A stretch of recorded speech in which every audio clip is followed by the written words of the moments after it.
Salut tout le monde, j'espère que vous allez bien. Bienvenue dans cette nouvelle vidéo. Alors, dans cette vidéo, je vous apprends comment débloquer manuellement le compte Google sur les Android Itel. Alors, cette vidéo est valable pour tous les Android Itel. Donc, des modèles E1408, 1409, 1508, 1509.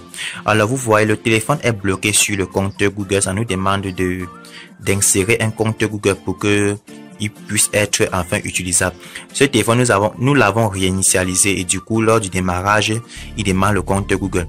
Déjà, nous nous sommes connectés sur un réseau Wi-Fi, mais le téléphone est bloqué. Ça nous demande de mettre un compte Google.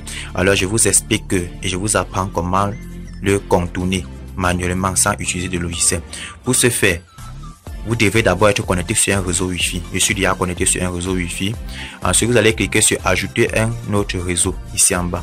Là, vous voyez, le téléphone demande de saisir un nom du réseau. Bon, vous voyez, il y a la virgule ici en bas. Vous allez presser sur la virgule comme ceci jusqu'à l'icône du paramètre doit s'afficher dans l'engrenage que vous voyez là. Vous lâchez. Vous choisissez paramètres du clavier Android. AOAS, c'est comme ceci. Dès que vous êtes ici là, vous allez vous rendre dans correction du texte. À ce niveau, vous choisissez dictionnaire personnel parce qu'on va ajouter un mot-clé sur lequel nous allons pouvoir contourner cette sécurité jusqu'à avoir accès aux paramètres du téléphone. À ce niveau, vous choisissez français comme ceci. Vous voyez ici, il n'y a pas de mot-clé du dictionnaire qu'on a ajouté. On va cliquer sur le plus ici là pour ajouter un nouveau mot-clé. Là, vous allez mettre Google. Vous saisissez Google là-bas comme ceci. Et le raccourci, vous mettez G. Quand vous mettez comme ceci, vous tapez sur cette flèche pour retourner en arrière. Voilà ça qui est déjà enregistré. Bon, vous voyez la loupe qui est ici. Vous cliquez sur ça, c'est la recherche. Vous cliquez là, vous écrivez le G que vous avez écrit. Quand vous allez écrire le G, ça va vous demander, ça va vous proposer deux options ici là. Mais vous allez choisir le Google Voice Typing, comme ceci. À ce niveau, maintenant, vous choisissez sortir de la synthèse vocale. Ensuite, vous cliquez sur le paramètre que vous voyez là. L'icône du paramètre ici. C'est ça, comme ceci.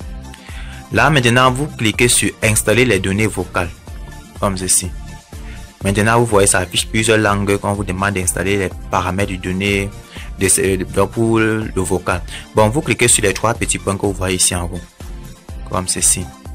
Du coup, vous choisissez licence open source. Vous patientez, le téléphone charge sa licence. Voici une licence qui apparaît. Bon, ce que nous allons faire ici, c'est quoi? Nous allons presser, mettre le doigt sur le texte pressé jusqu'à ils vont nous demander de copier. Alors, je mets le doigt, je maintiens. Comme j'ai sélectionné, vous voyez déjà comment certaines options se sont affichées en haut. Il y a l'option partager, recherche et recherche. Bon, nous allons cliquer sur l'option recherche comme ceci. Ça va nous demander que nous voulons rechercher par quelle application. Là, on peut rechercher par Google ou bien par autre. Bon, on va choisir Google. C'est pour que le téléphone lance la recherche sur Google du mot-clé que nous avons sélectionné. On clique sur une fois. On patiente. Voilà Google qui s'ouvre. Bon, c'est pas ça qui nous intéresse. Nous allons effacer ça. On efface le mot là, comme vous voyez. Maintenant, nous allons essayer d'ouvrir le navigateur Google Chrome parce que nous allons aller... Non, avant d'ouvrir le navigateur, il faut qu'on parte d'abord dans les paramètres du téléphone. En saisissant là-bas paramètres. Lorsqu'on va taper paramètres, vous allez voir, ça va directement afficher paramètres du téléphone comme ceci. Le but est qu'on regarde la version d'Android du téléphone pour connaître quelle est sa version. Vous voyez, la version c'est à 5.1. Alors nous allons aller télécharger le Google Account Manager dans le gestionnaire de compte Google qui correspond à cette version. Dans la version 5. Donc on retourne en arrière comme on était là. Maintenant on va chercher à ouvrir le navigateur Google Chrome. Donc vous saisissez là-bas Chrome, CH comme ceci, vous voyez Chrome apparaît. Parce que la plupart des téléphones Itel viennent déjà avec le navigateur de Google qui est Google Chrome par défaut. Bon, on va choisir Google Chrome. Donc je vous conseille toujours de sélectionner Google Chrome parce que c'est Google Chrome qui va faciliter l'installation et le téléchargement des applications. Alors bon, on clique sur suivant. Et là, à ce niveau, ils vont nous demander d'entrer l'adresse du site sur lequel nous voulons nous rendre. Bon, on va se rendre dans vnrom.net/bypass. Voici déjà ça. On patiente. On doit ouvrir le site. Dans ce site, nous allons télécharger les applications de bypass, les applications que nous allons utiliser pour ajouter le nouveau compte Google. Bon, comme nous avons regardé notre version d'Android, c'était la 5.1. Nous allons choisir le Android 5 gams.apk là. C'est ça qui va c'est la version sur le Google Account Manager 5. Donc c'est pour toutes les versions 5. On lance le téléchargement. Là on patiente, ça lance le téléchargement. Donc ça va finir de télécharger, ça va nous demander d'installer. On va installer, comme ça va patcher. Donc ça va mettre à jour l'ancienne version du Google qui était là. Et comme ça va mettre à jour, ça va nous donner la possibilité d'installer l'application. Bon, déjà vous voyez, ça signale que l'application est une source inconnue. Alors nous allons, et le système refuse d'installer, nous allons autoriser les sources inconnues, donc l'installation des applications venant des sources inconnues. On clique sur OK. OK, c'est autorisé.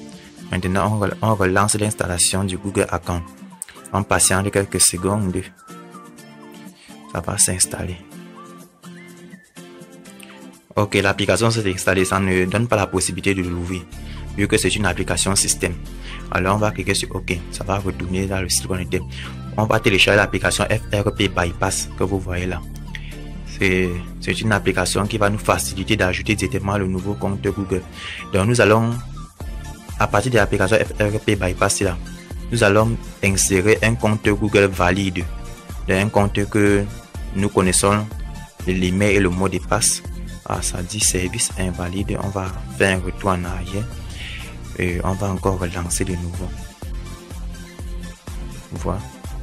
Sûrement la connexion dérange, alors on relance de nouveau. Si ça refait la même chose, nous allons plutôt utiliser une autre application qui s'appelle le Quick Shortcut Maker. Déjà vous voyez ce même message. Alors on va utiliser l'application Quick Shortcut Maker que vous allez voir en bas. C'est la même chose, celui-ci, Quick Shortcut Maker. On choisit le Quick Shortcut Maker, celui-ci. On patiente, ça va lancer le téléchargement. On va patienter. Ok, le site a un...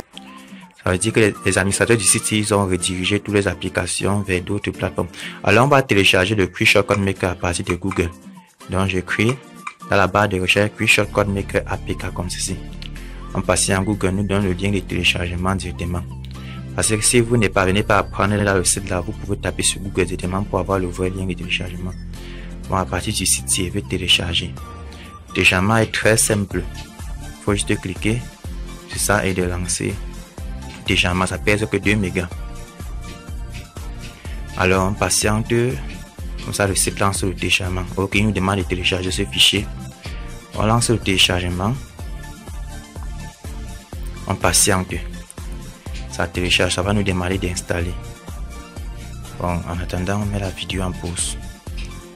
Ok, déjà l'application a fini de télécharger. Nous allons l'installer. Bon, on va essayer de l'installer. C'est parti, on va essayer d'afficher les applications. Bon, on relance l'installation. On relance le téléchargement comme ça. Quand ça va dire que c'est installé, quand ça va dire que c'est téléchargé, on va juste cliquer sur ouvrir. Déjà ça a téléchargé, on va lancer l'installation de Quick Shortcut Maker. Une fois il va s'installer, on va l'exécuter, on va l'ouvrir. C'est dans cette application que nous allons entrer le nouveau compte Google. Déjà là, l'application affiche toute la liste des applications qui sont installées dans le téléphone, dans les applications système. Ici, dans activités sur les applications système, donc les applications qui sont installées dans le système de l'appareil même. Mais dans l'onglet applications, c'est là. Ce sont les applications aussi toujours système. Mais dans activités sur les applications qui sont en cours. Bon, vous allez vous rendre dans activité comme ceci. Dans activité, vous cliquez où on dit entrer un nouveau mot-clé là-bas. Vous écrivez là-bas Google comme ceci. Vous lancez, vous cliquez sur OK. Vous choisissez là-bas gestionnaire de compte Google. Parce que nous allons travailler avec le gestionnaire de compte Google. Vous cliquez sur gestionnaire de compte Google. Ça va dérouler les menus. Là, vous allez chercher le gestionnaire qui demande où on a écrit sur ça saisie email et mot de passe. Voilà ça. Saisie email et mot de passe. C'est ça que vous allez sélectionner parmi les autres gestionnaires là. Donc vous choisissez ça. Saisie email et mot de passe. Ensuite, vous cliquez sur essayer. Donc à ce niveau, vous cliquez sur essayer, c'est pour lancer l'activité de l'application. Maintenant là, il vous demande d'entrer le mot de passe, mais vous ne savez pas de quel mot de passe il parle. Pour cela, on va cliquer sur ces 3 petits points qui sont ici en haut comme ceci.